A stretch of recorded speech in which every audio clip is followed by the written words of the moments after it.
नमस्कार साथियों, बहुत बहुत स्वागत है आप सभी का हमारे YouTube चैनल ऑफिसर जिद में। जिद ऐसी जो तूफानों को हिला दे, जिद ऐसी जो पत्थर को भी मोम बना दे, जिद ऐसी जो आपको सोने ना दे, और जिद ऐसी जो आपको कामयाब बना दे, आपको आपके लक्ष्य तक पहुंचा दे। दोस्तों, इसी जुनून, इसी जिद के साथ, इसी जज्बे के साथ आज हम स्टार्ट करने वाले हैं भूगोल का अगला टॉपिक, प्लेट विवर्तन की। प्लेट विवर्तन की होता क्या है, पहले ये समझते हैं। जो लिथोस्फीयर का आधार है, लिथोस्फीयर का जो आधार है ये वाला, ये चट्टानों से मिलके बना हुआ है, ये कुछ प्लेटों से मिलके बना है। यहाँ पर आपको पता है ये दुर्बलता मंडल है, ठीक है। तो दुर्बलता मंडल के ऊपर ये कुछ प्लेट्स यहाँ पर गति कर रही हैं, तैर रही हैं, ठीक है। तो इन्हीं प्लेटों की गतियों के बारे में, इन्हीं प्लेटों के मूवमेंट्स के बारे में हम यहाँ पर चर्चा करेंगे प्लेट विवर्तन की के टॉपिक में, ठीक है। और इन्हीं ये जो प्लेट्स हैं, इन्हीं की जो गतियाँ होती हैं, इसी के आधार पर हम देखते हैं कि जो धरती के ऊपर जो तमाम तरह के उच्चावच होते हैं, चाहे वो पठार हो, चाहे भ्रंश घाटी हो, चाहे पर्वत हो, है ना, उन सब के विषय में यहाँ पर हम चर्चा करते हैं। ये सब होते हैं प्लेट विवर्तन की, मतलब प्लेटों की गति के कारण ही, ठीक है। तो बारी बारी से इन सबको समझते हैं। प्लेट विवर्तन की समझने से पहले एक चीज है, संवहन धारा सिद्धांत। संवहन धारा सिद्धांत क्या होता है? संवहन धारा सिद्धांत सबसे पहले हम देखते हैं तापीय प्रवणता। तापीय प्रवणता क्या होती है?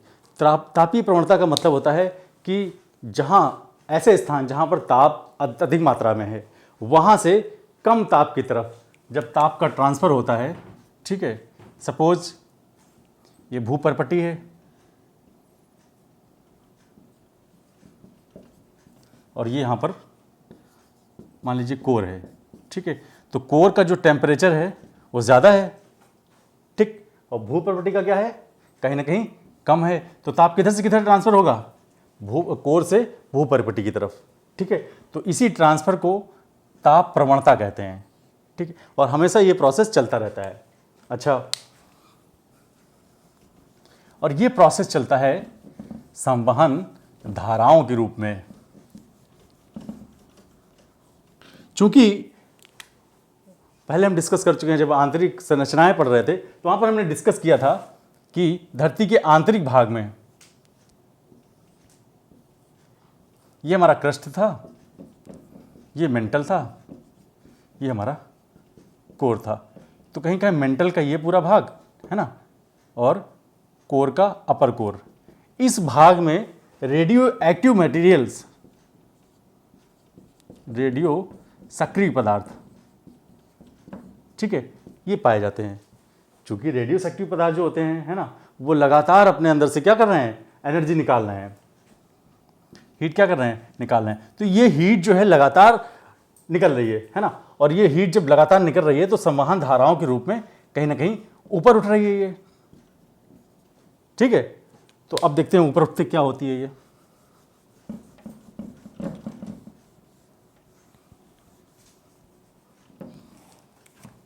सपोज ये क्रस्ट है, ठीक है।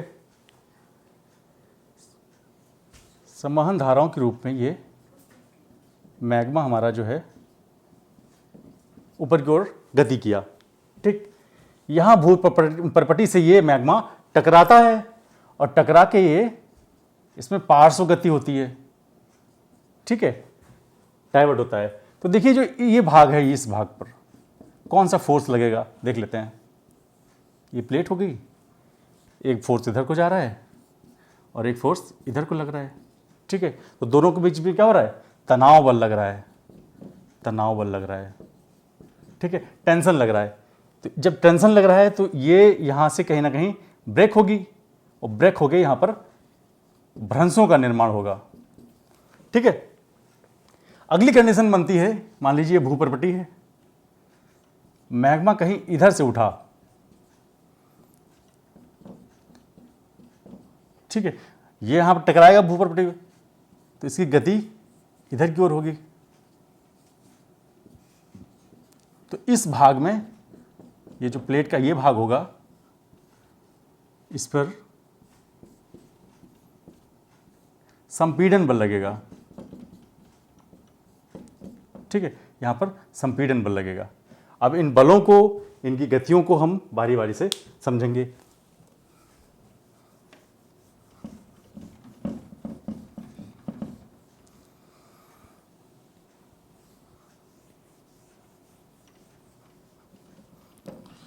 जो संवहन धारा सिद्धांत है, ये कहीं न कहीं 3 रूपों में है। पहला दिया था आर्थर होम्स ने। ठीक है, दूसरा सिद्धांत है हमारा हॉट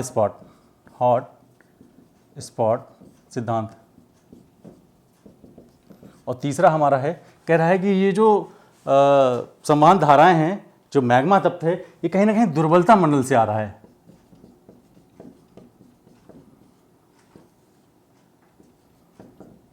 ठीक है,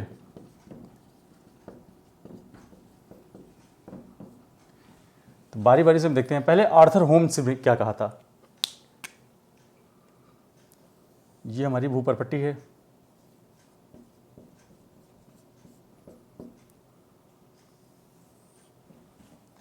ये हमारा क्या था, कोर था।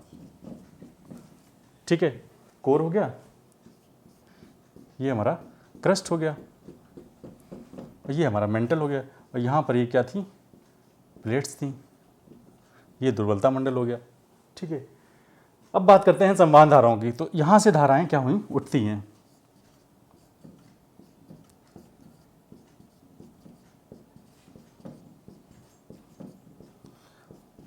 और ये यहाँ पर टक्कर मारती हैं इसको।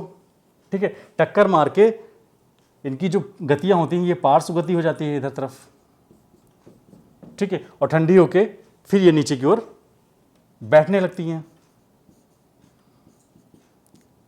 ठीक है, चूंकि यहां से मैग्मा ऊपर उठ चुका है, तो ये स्थान क्या हो जाएगा, यहां पर खाली हो जाएगा। तो इस खाली स्थान को पुनः ये वाली जो धारा है, ठीक है, ये फिर से भर देगी। क्लियर है। इसी तरह यहां पर भी ये चक्र चलेगा, खाली स्थान को ऐसे ये भर देगी। तो कहीं ना कहीं इसमें ये गति हो रही है और इसमें इस तरह से गति हो रही है। ठीक, अभी केवल गतियां समझेंगे। सपोज कोई धारा यहां से उठी है,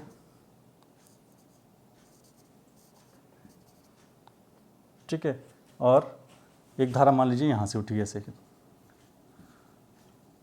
जब यहां से उठी है तो टक्कर जब यहां पर लगेगी तो ये इसकी गति इधर की ओर होगी। ठीक है, इसकी गति इधर की ओर होगी। चूंकि ये जो धारा उठी थी, जब यहां पर टक्कर हुई और दोनों विपरीत दिशाओं में गई, तो यहां पर कौन सा बल लगेगा, तनाव मूलक बल। कौन सा लगेगा, तनाव मूलक, मतलब टेंशन फोर्स लगेगा। यहां पर दोनों विपरीत दिशा में है, क्या होगा, टेंशन फोर्स लग रहा है दोनों में। ठीक है, तो यहां पर टेंशन फोर्स लग रहा है। ठीक, अगली कंडीशन में है, अगर यहां से कोई संवहन धारा उठ रही है और ये इधर जाके यहां पर टकरा रही है ना, तो इधर वाली और इधर वाली, इन दोनों में क्या होगा, संपीड़न फोर्स लगेगा। ठीक है, ये दोनों एक दूसरे को आमने से ऐसे टक्कर मारेंगी। ठीक है, तो जब ऐसे टक्कर मार रही है तो क्या हो रहा है, संपीड़न फोर्स लग रहा है। ठीक है, और जब विपरीत अवस्था में जा रही है तो क्या हो रहा है, तनाव बल, मतलब टेंशन बल लग रहा है। तो जब ऐसे करेंगी, ठीक है, तो यहां पर क्षेपण होगा। क्षेपण क्या होगा, आगे हम देखेंगे। तो ये चीज समझ गए। फिर ये धारा ये नीचे की ओर आके फिर इसमें क्या होगी, मिल जाएगी, ये भी नीचे की ओर ठंडी होकर गिरेगी।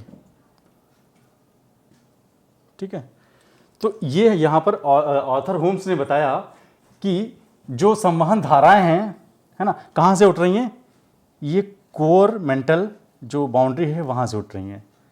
ठीक है, इतना ध्यान रखना है, कोर मेंटल बाउंड्री से उठ रही हैं, ऐसे उठी और ऐसे यहाँ पर फोर्सेस लग रहे हैं। ठीक है, जब यहाँ पर फोर्सेस लग रहे हैं तो इन्हीं के अनुसार यहाँ पर जो ये प्लेट्स हैं, इनमें गतियाँ और मूवमेंट हो रहा है। ठीक है, अगली चीज़ हम देखते हैं। ये तो आर्थर होम्स की बात हो गई। अब बात करते हैं हम हॉट स्पॉट की।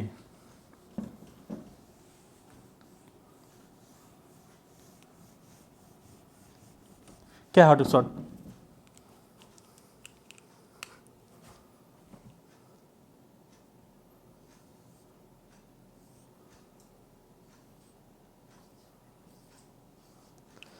हॉट स्पॉट थ्योरी के अनुसार उन्होंने बताया कि कुछ ऐसे तप्त स्थल हैं, है ना, जहाँ पर मैग्मा चैम्बर हैं। क्या हैं?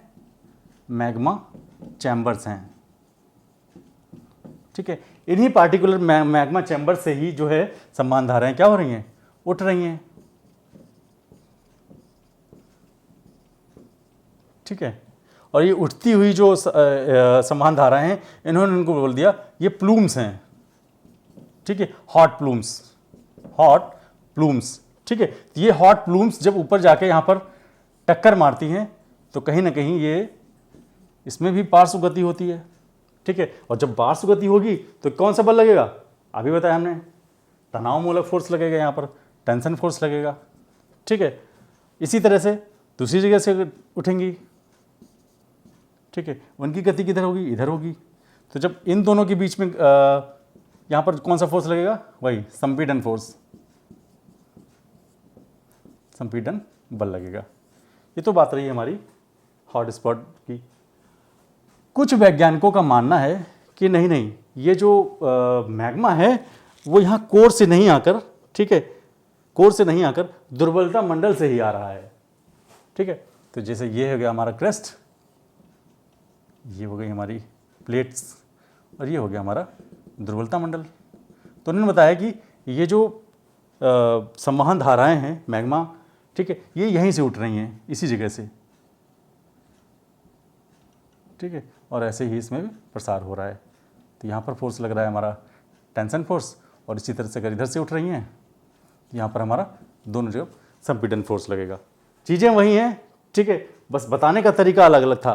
कुछ ने बताया कि कोर सीमा से उठ रही हैं, कुछ ने बताया नहीं नहीं कोर सीमा से तो उठ रही हैं, लेकिन हर जगह पर नहीं है, कुछ कुछ जगह पर वहाँ पर हॉट स्पॉट्स हैं, वहाँ से मैग्मा उठ रहा है।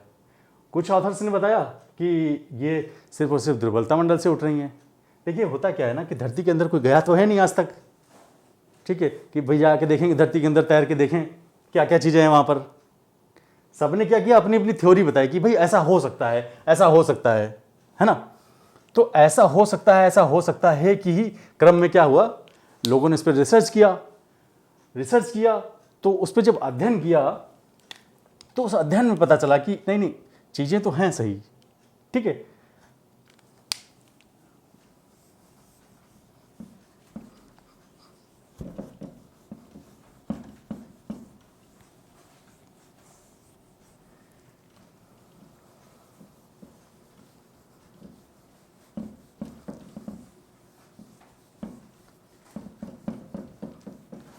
अब बात करते हैं सागर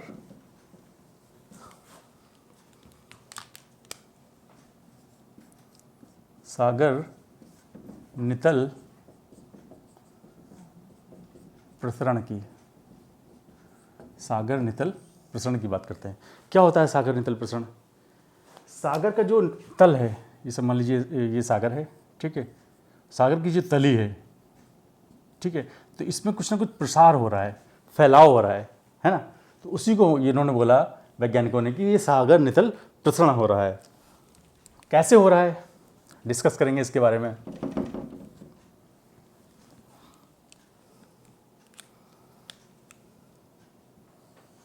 मान लीजिए भूपर्पटी है,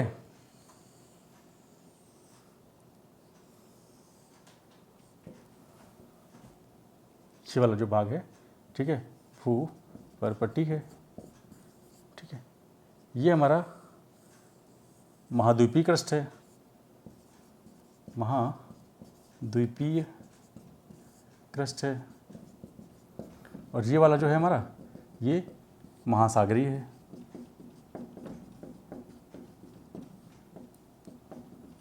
ये महाद्वीपीय क्रस्ट है और ये महासागरीय क्रस्ट है।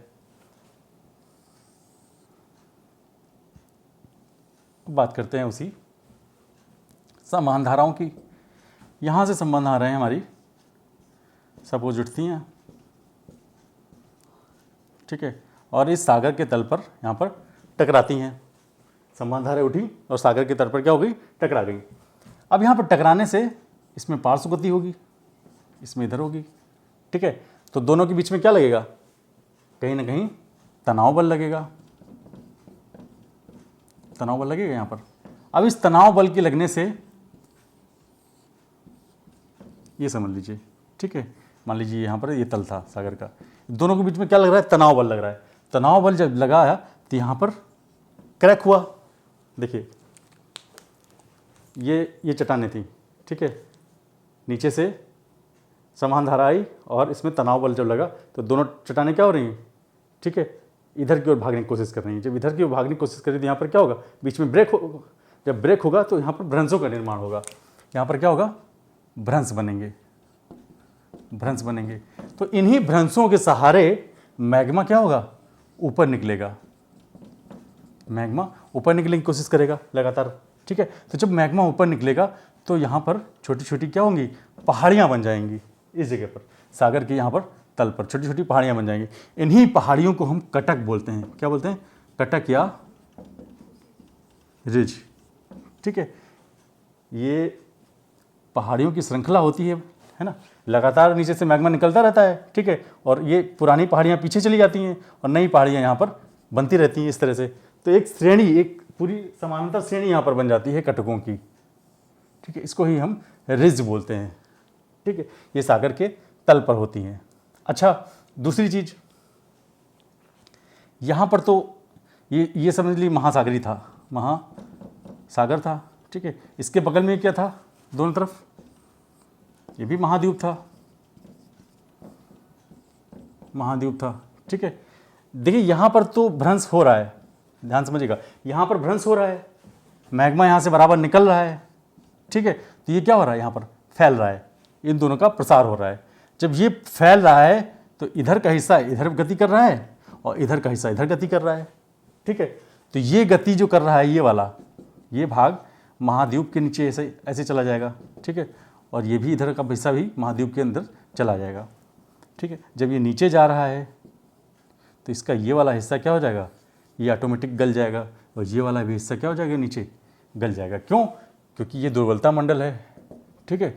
यहाँ की जो चट्टानें हैं पेरिडोटाइट चट्टानें हैं, है ना, और यहाँ का जो टेम्परेचर है वो काफ़ी ज़्यादा है, इसलिए यहाँ चट्टानें आते ही क्या हो जाएंगी, वो गल जाएंगी, ठीक है। तो कहीं ना कहीं ये जो चट्टानें हैं हमारी यहाँ वाली, ठीक है, ये इनकी अपेक्षा क्या है, नई है, ठीक है। और ये जो हैं चट्टानें यहाँ, इनकी अपेक्षा ये वाली क्या है, ये पतली हैं। कहने का मतलब जो महाद्वीपीय चट्टानें हैं वो मोटी हैं और जो महासागरीय चट्टानें हैं वो क्या हैं, पतली हैं, ठीक है।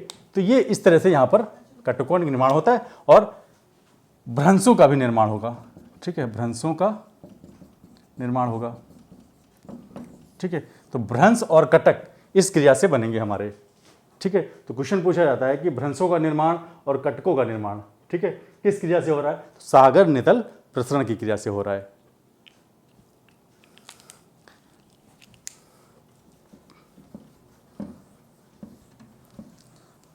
अब बात करते हैं कि जो प्लेट्स होते हैं उसमें गतियां कैसे होती हैं। अभी तक जो चीजें हमने पढ़ी हैं, ठीक है, वो सिर्फ और सिर्फ प्लेट विवर्तनिकी को समझने के लिए पढ़ा है, ठीक है। अब एक्चुअल में पढ़ेंगे कि प्लेट विवर्तनिकी क्या होती है, इसमें गतियां कैसे होती हैं, ठीक है, उसको हम देखेंगे। और एक क्वेश्चन और पूछता है कि जो सागर नितल प्रसरण था, ठीक है, इसका प्रतिपादन किसने किया था, तो आप लोग नोट कर लीजिए, हैरी हेस, ठीक है, नाम वैज्ञानिक थे, इन्होंने इसका प्रतिपादन किया था। ये भी आपको यहाँ पर ध्यान रखना होगा। अब बात करते हैं प्लेट विवर्तनिकी की, ठीक है, जो हमारा एक्चुअल टॉपिक है ना। प्लेट विवर्तनिकी, जो प्लेट्स में गतियां होती हैं, प्लेट में गतियां, ठीक है, किन किन कारणों से होती हैं ये देख लेते हैं। पहला कारण तो है जो पृथ्वी का घूर्णन है, पृथ्वी का घूर्णन, धरती घूम रही है अपने अक्ष पर, ठीक है, तो उसकी वजह से भी प्लेट में क्या हो रही हैं, गतियां हो रही हैं। दूसरा कारण क्या है, संवहन धाराएं, दूसरा कारण हमारा था संवहन धाराएं। और तीसरा कारण हमारा है जो चुंबकत्व था, ठीक है। इसकी वजह से भी यहाँ पर क्या हो रही है, पृथ्वी में प्लेट में गतियाँ हो रही हैं, ठीक है। तो बारी बारी से देखते हैं। धरती के घूर्णन से तो आप जान ही रहे हैं, धरती घूम रही है, उसकी वजह से जो अंदर की प्लेट्स हैं, ठीक है, वो भी नाच रही हैं। कैसे नाच रही हैं? चूंकि जो प्लेट्स हैं, ठीक है, ये दुर्बलता मंडल हो गया ना, दुर्बलता मंडल के ऊपर क्या हो रही हैं, तैर रही हैं, ठीक है, दुर्बलता मंडल के ऊपर तैर रही हैं। क्यों? क्योंकि हमने बताया था कि जो ऊपर से पड़ने वाला ताप है, ठीक है, वो दाब से ज़्यादा हो जाता है यहाँ पर, इसलिए यहाँ की जो चट्टानें होती हैं, पेरिडोटाइट नाम की चट्टानें, वो पिघल जाती हैं। तो कुछ चट्टानें तो पिघल जाती हैं और कुछ चट्टानें ऊपर से पड़ने वाले दाब के कारण नहीं पिघल पाती हैं, ठीक है। तो ऐसी कंडीशन में कि यहाँ की जो चट्टानें होती हैं वो अर्धगलित अवस्था में होती हैं, अर्धगलित अवस्था में होती हैं, ठीक है। और इन्हीं अर्धगलित अवस्था पर ही ये जो हमारी प्लेट्स हैं वो तैर रही हैं, ठीक है। जब घूर्णन हो रहा है पृथ्वी का तो इसमें क्या हो रहा है, मूवमेंट हो रहा है। इसी तरह जब संवहन धाराएं नीचे से चल रही हैं, ठीक है, तब भी इसमें मूवमेंट हो रहा है। और भूचुंबकत्व, ठीक है, एक हम जियो डायनामो की बात करते हैं, जब धरती घूमती है तो कहीं ना कहीं इसमें जो ये निकिल और फेरस, ठीक है, इसका जो कह सकते हो गलित अवस्था है, ठीक है, इसमें भी गति होती है। इसकी वजह से ही यहाँ पर क्या होता है, कुछ विद्युत चुम्बकें निकलते हैं, विद्युत तरंगे निकलते हैं, ठीक है। इन विद्युत तरंगों की वजह से भी क्या होता है, यहाँ पर इन प्लेट्स में मूवमेंट होता है, गति होती है, ठीक है। तो इन प्लेट की जो गतियां थी, इसके बारे में सर्वप्रथम किसने बताया था, एक वैज्ञानिक थे, यूलर साहब, ठीक है। इन्होंने बताया था कि इन प्लेट्स में क्या हो रही हैं, गतियां हो रही हैं।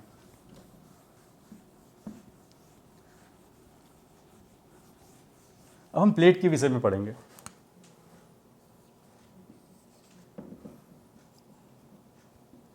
अगर हम बात प्लेट की करते हैं, ठीक है, तो एक होता है सीमांत, एक होता है किनारा या सीमा। पढ़ लेते हैं क्या होता है। सीमांत का मतलब होता है कि जैसे मान लीजिए दो प्लेटें हैं, तो जो इनके बीच का ये पोर्शन होगा, जहाँ पर इन दोनों प्लेटों को क्या होगा, आपस में गति हो रही होगी, ठीक है, इसी को हम बोलते हैं सीमांत। और दो प्लेटें हैं, ठीक है, जिस किनारे के सहारे ये गतियाँ करेंगी, ठीक है, ये देखिए ये टक्कर हो रही है इन दोनों में, तो इसी को बोलते हैं क्या, किनारा या सीमा, ठीक है। ये बात करते हैं यहाँ पर।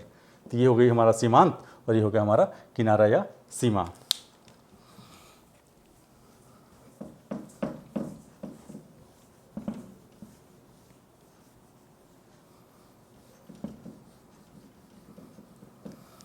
अब कितने प्रकार के होते हैं ये सीमांत किनारे?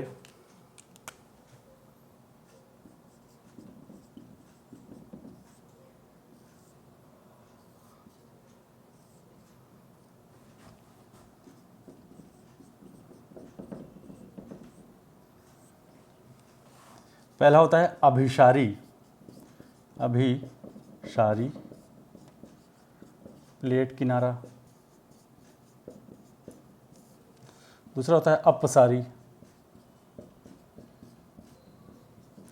प्लेट किनारा। और तीसरा होता है हमारा संरक्षी प्लेट किनारा, संरक्षी प्लेट किनारा।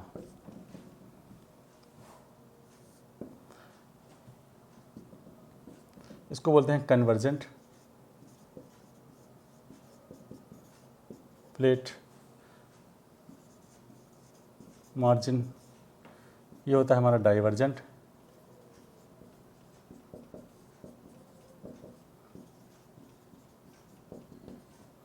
ये होता है हमारा डाइवर्जेंट।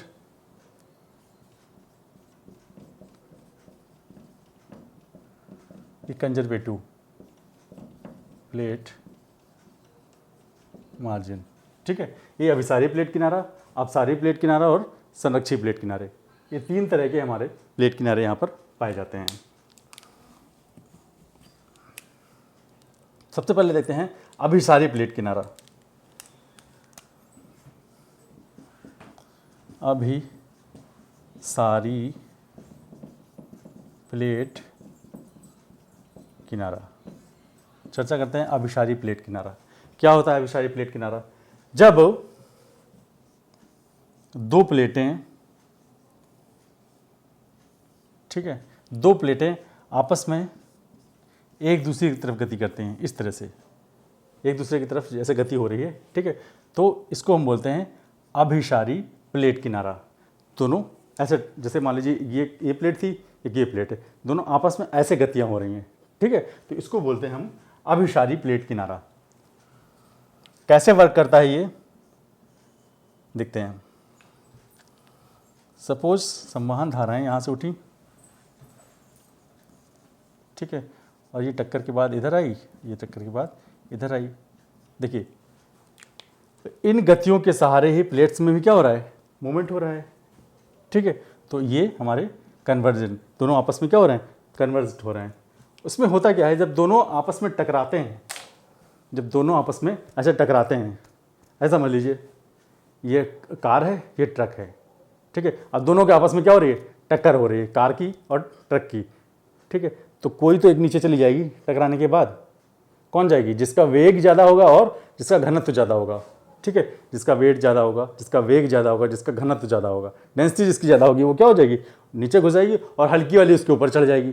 तो कुछ यही प्रोसेस यहाँ पर भी होता है, ठीक है। जिस प्लेट का वेग और घनत्व ज़्यादा होगा वो क्षेपित हो जाएगी, मतलब एक दूसरे प्लेट के नीचे आ जाएगी, ठीक है। बात कर रहे थे अभिसारी प्लेट किनारे की। तो अभिसारी प्लेट किनारे हमने यहाँ देखा था, 2 यहाँ पर प्लेट्स थी, ठीक है, एक दूसरे की तरफ ऐसे गतियाँ हो रही हैं यहाँ पर ऐसे, ठीक है। तो जिसका वेग और घनत्व क्या होगा, ज़्यादा होगा, ठीक है, उसका क्षेपण होगा। ऐसे समझ लीजिए, मान लीजिए ट्रक और कार की टक्कर हुई, ठीक है, तो ट्रक का जो वेग था, ठीक है, और घनत्व उसका ज़्यादा होता है, तो उसका यहाँ पर क्षेपण हो जाएगा, ठीक है। तो जो भारी प्लेट होगी और जिसका घनत्व ज़्यादा होगा वो हल्की वाली प्लेट के नीचे धंस जाएगी। तो कुछ इस तरह का प्रोसेस होगा यहाँ पर, ठीक है। ये हल्की वाली प्लेट होगी और जिसका वेग और घनत्व ज़्यादा था उसका क्षेपण हो गया यहाँ पर, ठीक है। तो जो जहाँ पर ये दोनों आपस में क्षेपित हो रहे हैं, ठीक है, इस कोण को इन्होंने बोल दिया ये क्षेपण कोण है, ठीक है। और ये जो किनारा है, ठीक है, जिसके सहारे ये वहाँ पर क्षेपित हुई है, इस किनारे को बोल दिया कि ये जोन है बेनी ऑफ जोन, ठीक है। अच्छा, और यहाँ पर ये एक छोटा सा गर्त या भ्रंश का निर्माण हो गया, ठीक है। अब चूंकि जो क्षेपित हो चुकी है, जो प्लेट नीचे जा चुकी है, ठीक है, अब वो पहुंच गई कहाँ, दुर्बलता मंडल में।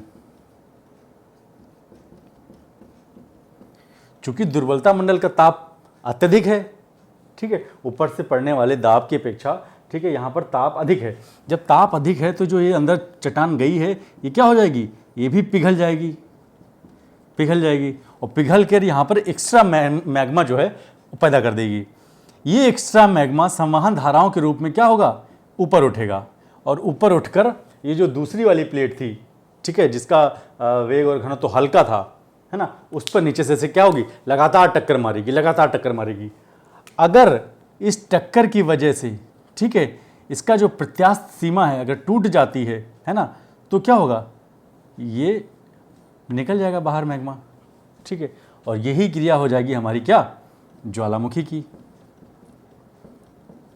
ठीक है। सपोज बराबर नीचे से टक्कर मारेगा तो यहाँ से फूट के ऊपर अगर आ गया तो ज्वालामुखी होगा। अगर सपोज ये नहीं फूटा, कहने का मतलब ये है कि टक्कर तो मार रहा है, ठीक है, लेकिन उतना इसके पास फोर्स नहीं है, उतना ऊर्जा नहीं है कि इसको छेद करके बाहर निकल पाए, तो ये लगातार टक्कर मारता रहेगा, जिसकी वजह से यहाँ पर क्या होंगे, कंपन पैदा होंगे इस वाली प्लेट पर, और कंपन की वजह से ऊपर हमें यहाँ पर भूकंप के झटके महसूस होंगे, ठीक है। ये तो रही बात हमारी अभिसारी प्लेट किनारे की। अब बात करते हैं यहाँ पर अपसारी प्लेट किनारा।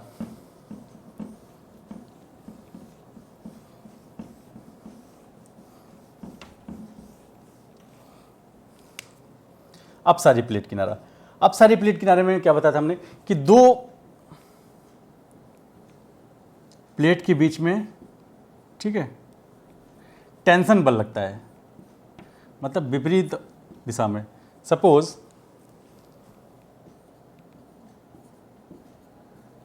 जो मैग्मा था, ठीक है, संवहन धाराओं के रूप में ऐसे उठ रहा था और पार्श्व गति उसकी ऐसे हो रही थी, नीचे से उठा और ऐसे फैला रहा है, तो इसकी वजह से इधर फोर्स लग रहा है और इसकी वजह से इधर फोर्स लग रहा है, तो दोनों चट्टानें क्या होंगी, आपस में एक दूसरे से दूर जाएंगी।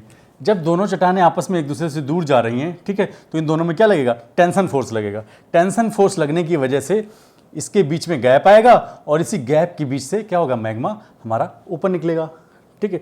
इसी ऊपर निकलने वाले मैग्मे से ही यहाँ पर या तो यहाँ पर ज्वालामुखी क्या होंगे, पठार बनेंगे, या तो ये एक्स्ट्रा एक प्लेट बन जाएगी, ठीक है। तो इसी को देखिए, यहाँ पर क्या हो रहा है, विनाश नहीं हो रहा, प्लेटों का विनाश नहीं हो रहा, जबकि कुछ ना कुछ नया बन रहा है। इसीलिए इसको हम बोलते हैं क्या, संरक्षी प्लेट किनारा। संरक्षी प्लेट किनारा भी बोलते हैं, क्यों, और इसको हम विनाशकारी प्लेट किनारा भी बोलते हैं, ठीक है। ये चीज़ आपको ध्यान रखनी होगी यहाँ पर, संरक्षी प्लेट किनारा। तो ये तो रही बात हमारे अपसारी प्लेट किनारे की। अब बात करते हैं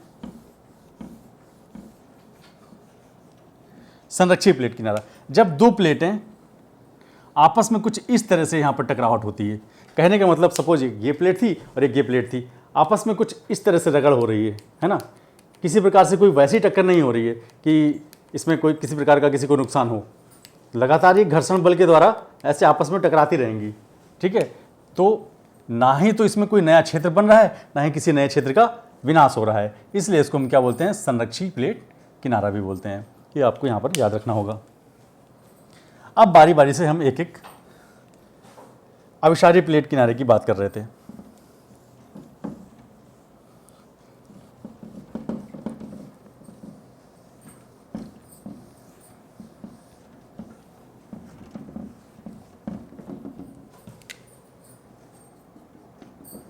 अभिसारी प्लेट किनारा, ये तीन तरह का हो सकता है।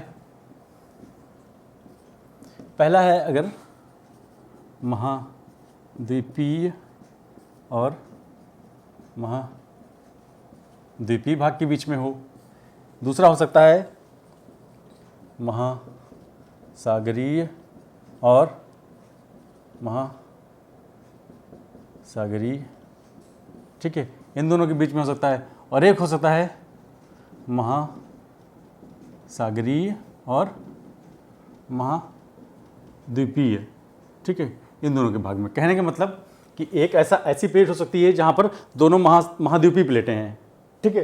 एक ऐसा हो सकता है जहाँ पर दोनों महासागरीय प्लेटें हैं, और एक हो सकता है जहाँ पर ये टक्कर एक महाद्वीप के बीच में हो रही है और एक महासागर के बीच में हो रही है।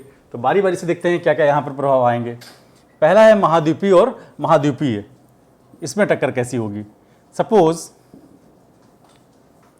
दो प्लेटें हैं यहाँ पर, ठीक है, इनके बीच में अभिसरण हो रहा है, टकराहट हो रही है इस तरह से, ठीक है, टकराहट हो रही, और दोनों कैसी प्लेटें हैं, महाद्वीपीय प्लेटें हैं। तब अब इन दोनों प्लेटों में हम देखेंगे किसका वजन, किसका वेग और घनत्व ज़्यादा है। यहाँ पर वेग और घनत्व की बात हो रही है, ठीक है, जिसका अधिक होगा उसका क्षेपण हो जाएगा। सपोज ए और बी दो प्लेटें थी, ठीक है, ए वाली जो प्लेट थी उसका यहाँ पर क्षेपण हो गया, ए वाली प्लेट के यहाँ पर क्षेपण हो गया और बी वाली प्लेट वैसे ही रही, ठीक। जिस प्लेट का क्षेपण हुआ बेनी ऑफ जोन में, वहाँ की जो चट्टान थी वो गल गई, ठीक है। जब इन दोनों का क्षेपण हुआ, यहाँ पर इन दोनों का क्षेपण हुआ, ठीक है, इन दोनों के बीच में मान लीजिए कुछ अवसाद थे पहले, ठीक है, सेडिमेंट थे पहले। जब इन दोनों का क्षेपण हुआ, मैंने बताया था एक दिन कि सपोज अगर दो ईंटें हैं, ठीक है, इनके बीच में कुछ अगर अवसाद है, इन दोनों ईंटों को अगर से हम दबाएं तो अवसाद क्या होगा, ऊपर उठेगा। तो कुछ प्रोसेस यही हुआ यहाँ पर भी कि इन अवसादों में जब ऐसे बल लगा दोनों में, तो ये अवसाद ऐसे ऊपर उठ गए ऐसे करके, ठीक है। यही हमारे क्या हो गए, वलित पर्वत हो गए। क्या हो गए, वलित पर्वत। इसका एक एग्जाम्पल हमने दिया था कि जो भारतीय प्लेट थी, ठीक है, यूरेशियाई प्लेट से टक्कर, यूरेशियाई प्लेट से जब टकराई, ठीक है, तो भारतीय प्लेट ऐसे जा रही थी, यूरेशियाई प्लेट ऐसे जा रही थी। जब दोनों में टक्कर हुई तो बीच के जो अवसाद थे वो क्या हुए, ऊपर उठे। उसी से यहाँ पर हिमालय पर्वत का निर्माण हुआ। ठीक है, तो ये जो बेनी ऑफ जोन में जो ये मैग्मा गल गया, अब ये क्या होगा, ऊपर यहाँ पर ऊपर चढ़ने की कोशिश करेगा। ठीक है, चूंकि जो ये महासागरीय क्रस्ट होता है ये थोड़ा मोटा होता है और मजबूत भी होता है, इस वजह से यहाँ पर ज़्यादातर जो है होता है कि ये फाड़ के नीचे निकल नहीं पाता है। तो यहाँ पर क्या है ना, भूकंप के झटके ज़्यादा आएंगे। कहीं कहीं ये निकल भी गया है तो ज्वालामुखी आ जाएगा। अगर ये सपोज फाड़ के बाहर आ जाएगा तो ये क्या हो जाएगा, यहाँ पर ज्वालामुखी जैसी क्रियाएं आ जाएंगी। अगर फाड़ के नहीं निकल पा रहा है बाहर तो इस जगह पर सिर्फ और सिर्फ वहाँ पर झटके आएंगे, उसकी वजह से यहाँ पर भूकंप महसूस होगा इस जोन पर, प्लेट नंबर बी पर। ठीक है, तो अगर ज्वालामुखी आ जाएगा तो यहाँ पर ज्वालामुखी पर्वत भी बन सकते हैं। तो ये तो रही बात हमारी महाद्वीपीय और महाद्वीपीय के बीच में। ठीक है, दोनों। तो इसमें एक एग्जांपल है हमारा जैसे भारतीय और यूरेशियाई प्लेट, और दूसरा एग्जांपल ये भी होगा, अफ्रीकी प्लेट भी थी, यूरेशियाई प्लेट। ठीक है, अफ्रीकी और यूरेशियाई की टक्कर और भारतीय और यूरेशियाई प्लेट के बीच में जब टक्कर हुई है तो कौन सी है, महाद्वीपीय और महाद्वीपीय, है ना। ये ध्यान रखना होगा आपको। ये दोनों टकराई, जिसका वेग घनत्व था नीचे चली गई, नीचे वाली गल गई। ठीक है, चूंकि उतना अंदर तक नहीं जा पाई ये, इसलिए यहां पर मैग्मा की मात्रा कम थी, तो जो इसलिए वो बाहर नहीं निकल पा रहा था। अब बात करते हैं महासागरीय और महासागरीय के बीच में क्या है।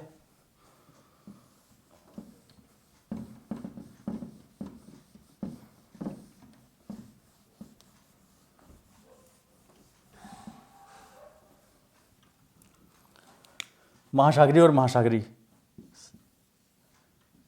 दो प्लेटें थी, plate number A, plate number B. ठीक है, दोनों महासागरीय और महासागरीय प्लेटें हैं। ठीक है, जब आपस में टकराई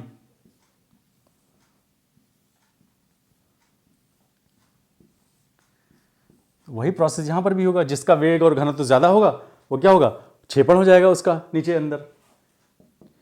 चूंकि दोनों महासागर हैं तो महासागर के अंदर तमाम सारे यहाँ पर अवसाद थे। ठीक है, अवसाद थे यहाँ पर। जब दोनों टकराए आपस में तो यहाँ पर जो पर्वत अवसाद के रूप में बने वो क्या, विवर्तनिक पर्वत बने। इसको बोलें विवर्तनिक चाप।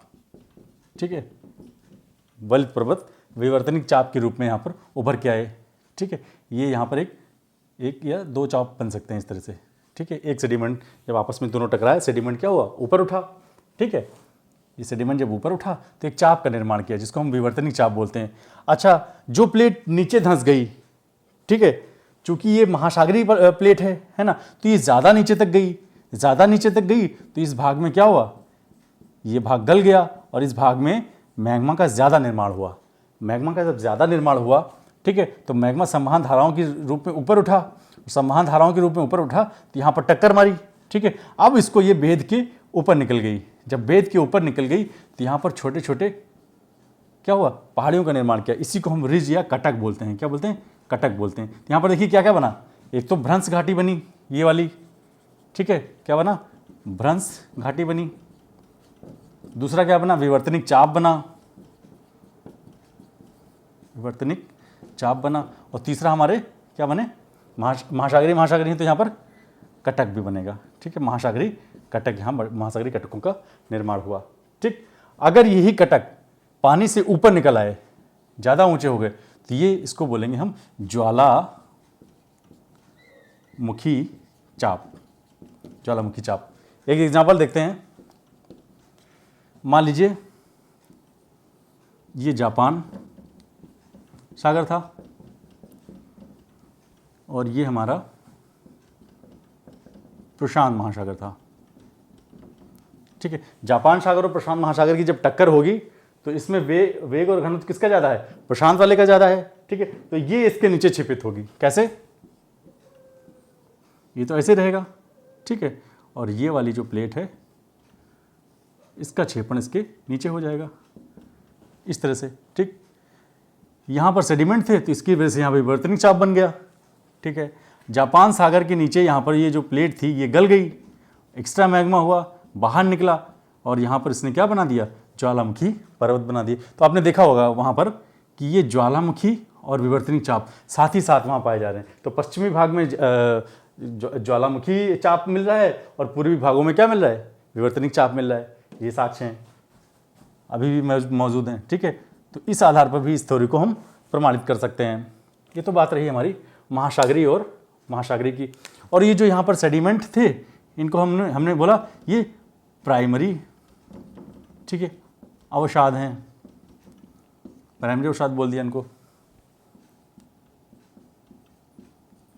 फ्लैश्ड बोलते हैं इसको। ठीक है, ये ध्यान रखना होगा। आगे बात करते हैं हम महासागरीय और महाद्वीपों के बारे में।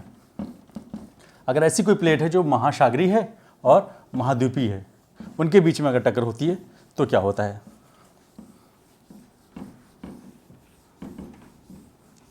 महासागरीय और महाद्वीपीय, चूंकि महासागरीय और महाद्वीपीय में सपोज ये महासागरीय थी और ये महाद्वीपीय थी, महासागरीय और ये महाद्वीपीय थी।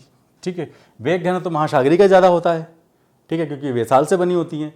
तो अब इसका क्षेपण इसके नीचे होगा।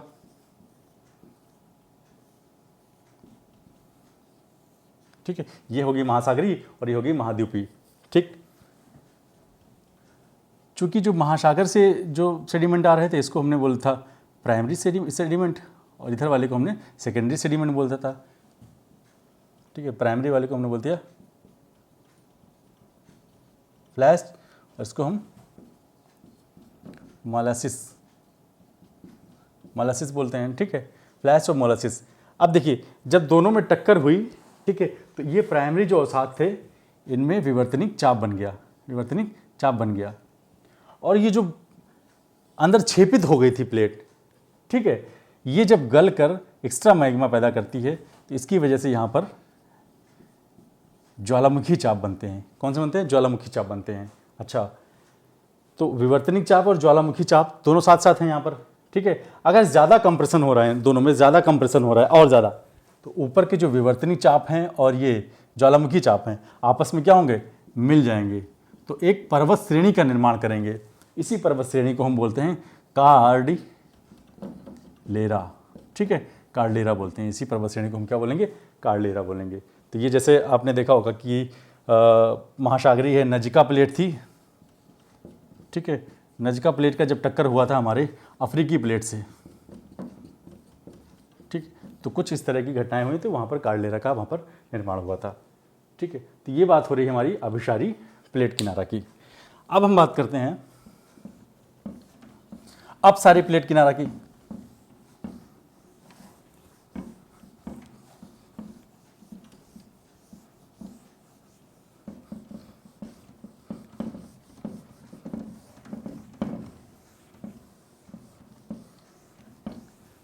बात करते हैं अपसारी प्लेट किनारा। अपसारी प्लेट किनारा। अपसारी प्लेट किनारे में क्या हो रहा था?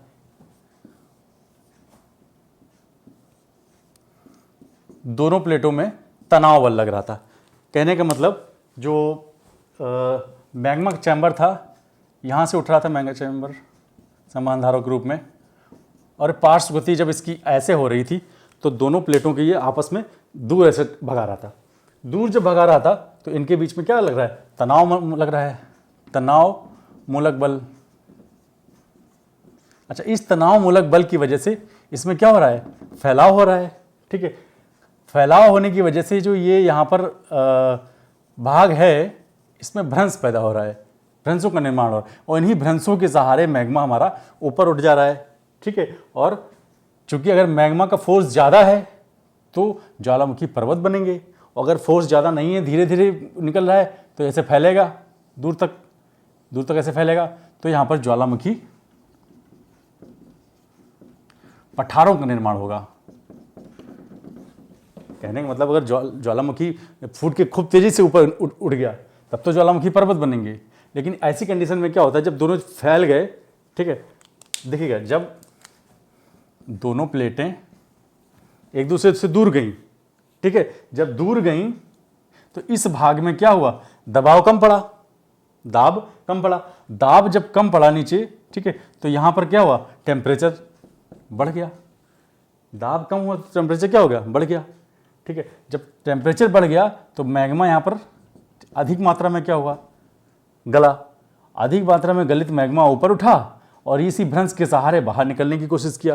क्योंकि पहले से यहाँ पर दरार हो गई है टेंशन बल की वजह से, तो पहले से दरार हो गई है, ठीक है, तो मैग्मा फाड़ के नहीं निकलेगा। कैसे निकलेगा, धीरे धीरे ऐसे बहेगा और दूर तक ऐसे बहने की प्रोसेस में रहेगा। जब दूर तक ऐसे बहेगा तो देखिए क्या हो रहा है, ज्वालामुखी यहाँ पर पठार बन रहे हैं। ठीक है, ज्वालामुखी पर्वत नहीं बन रहे हैं। तो हमेशा अपसारी प्लेट किनारे में क्या होगा, ज्वालामुखी इस तरह से पठारों का निर्माण होगा। ये चीज़ें आपको यहाँ पर ध्यान रखनी होंगी। अगर यही चीज़ महासागरीय और महासागरीय प्लेट के बीच में हो रही है तो वहाँ पर हम पहले ही बता चुके हैं, अगर दोनों महासागरीय भाग में हैं तो जब ये भाग एक दूसरे से प्रसरण होगा, ठीक है, फैलाव होगा, तो जो मैग्मा बाहर निकलेगा वो ऐसे कटकों का निर्माण करेगा, कटकों का निर्माण करेगा। तो जब महाद्वीपीय और महाद्वीपीय के बीच में होगा तो ज्वालामुखी पठार बनेगा, और महासागरीय तली पर अगर होगा तो ये कटकों का निर्माण करेगा। ठीक है, आगे बढ़ते हैं। ये तो बात रही हमारी अपसारी प्लेट किनारे की। अब लास्ट किनारा हमारा है संरक्षी प्लेट किनारा।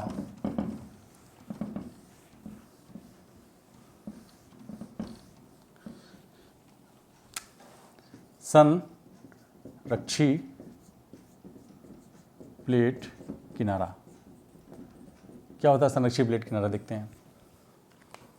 सपोज इस तरह की कोई प्लेट थी, एक दूसरे से घर्षण के रूप में ऐसे चल रही है, एक दूसरे के ऊपर है और ऐसे एक दूसरे से ऐसे चल रही है। तो उस कंडीशन में ना ही कोई नया चट्टान बन रही है और ना ही किसी चट्टान का क्या हो रहा है, क्षेपण हो रहा है। तो ऐसी कंडीशन में ना ही कोई नया भूभाग बनेगा और ना ही किसी भी भूभाग की क्या होगी, क्षति होगी, हानि होगी।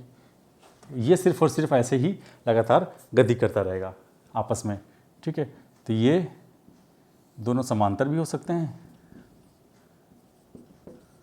और ये एक दूसरे से आगे पीछे भी हो सकते हैं। ठीक है, तो इसलिए यहाँ पर इसको संरक्षित प्लेट किनारा कहा। क्यों? क्योंकि इसमें ना ही किसी नए भूभाग का निर्माण हो रहा है और ना ही किसी भूभाग की क्षति हो रही है, इसलिए इसको हम संरक्षित प्लेट किनारा कहते हैं। ये तो बात रही हमारे प्लेट किनारों की। तो इन्हीं प्लेटों के सहारे ही हमारी क्या होती है, प्लेटों की गतियाँ होती हैं। ठीक है, तो इन्हीं सारी गतियों को ही हम प्लेट टेक्टोनिक्स के अंदर पढ़ते हैं और इन्हीं गतियों की वजह से हमने देखा ऊपर कि कहीं कहीं क्या बन रहा है, भ्रंश घाटी बन रही है।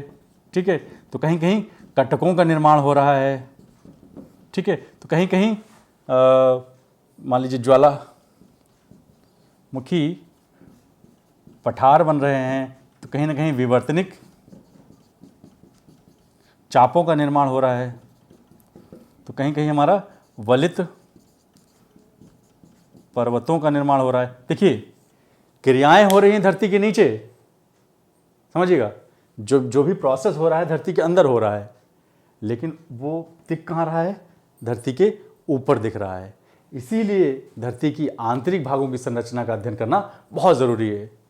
हालांकि धरती के अंदर गया कोई नहीं है, लेकिन अध्ययन के अनुसार, थ्योरी के अनुसार, ठीक है, तथ्यों साक्ष्यों के अनुसार हम उसके विषय में जानने की कोशिश ज़रूर करते हैं। ठीक है, तो उसी कोशिश में हमने प्लेट विवर्तन की पढ़ी कि धरती के अंदर आखिर ऐसा क्या चल रहा था जिससे धरती के ऊपर इन सारी गतिविधियों को हम देख सकते हैं।